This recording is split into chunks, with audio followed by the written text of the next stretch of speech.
Assalamualaikum warahmatullahi wabarakatuh. Perkenalkan, nama saya Hana Lutfiana. Saya akan menjelaskan materi tentang cahaya dan sifatnya IPAS kelas 5. Cahaya. Cahaya adalah sumber energi yang dapat dilihat oleh mata. Cahaya berasal dari sumber cahaya. Contoh sumber cahaya adalah api, sinar matahari, lampu, dan kilat. Cahaya memiliki beberapa sifat, yaitu sebagai berikut.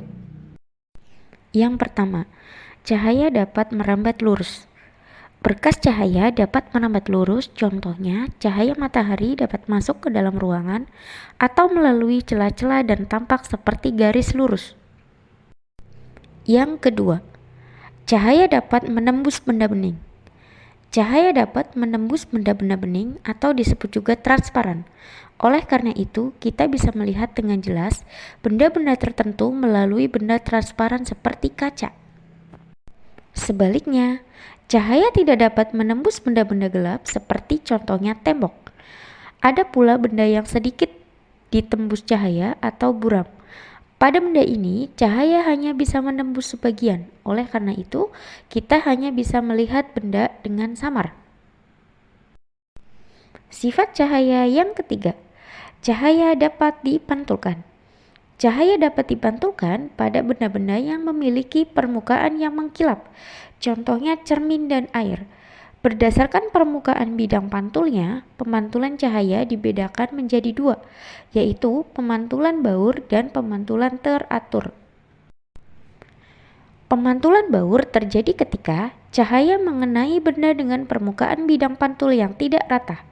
Sedangkan pemantulan teratur terjadi ketika cahaya mengenai benda dengan permukaan bidang pantul yang rata. Sifat cahaya yang keempat, cahaya dapat dibiaskan. Cahaya melalui dua medium yang berbeda kerapatannya. Misal, dari udara menembus ke air, cahaya bisa dibelokkan. Peristiwa pembekalan cahaya disebut pembiasan. Contoh pembiasan cahaya adalah kolam renang terlihat dangkal jika dilihat dari atas permukaan air. Peristiwa ini juga yang menyebabkan sendok terlihat bengkok ketika sebagian sendok dicelupkan ke dalam air. Sifat cahaya yang kelima, cahaya dapat diuraikan. Cahaya matahari adalah salah satu contoh cahaya putih. Jika dilewati benda-benda tertentu seperti titik-titik air dan prisma kaca, cahaya putih tersebut akan diuraikan menjadi berbagai warna yang disebut spektrum warna. Contoh peristiwa penguraian cahaya adalah terbentuknya pelangi setelah hujan.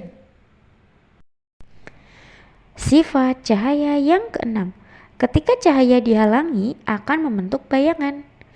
Cahaya merambat lurus dan tidak dapat berbelok. Ketika cahaya mengenai suatu benda, maka cahaya yang terhalang benda akan membentuk bayangan. Demikian penjelasan tentang cahaya dan sifatnya. Terima kasih dan semoga bermanfaat. Wassalamualaikum warahmatullahi wabarakatuh.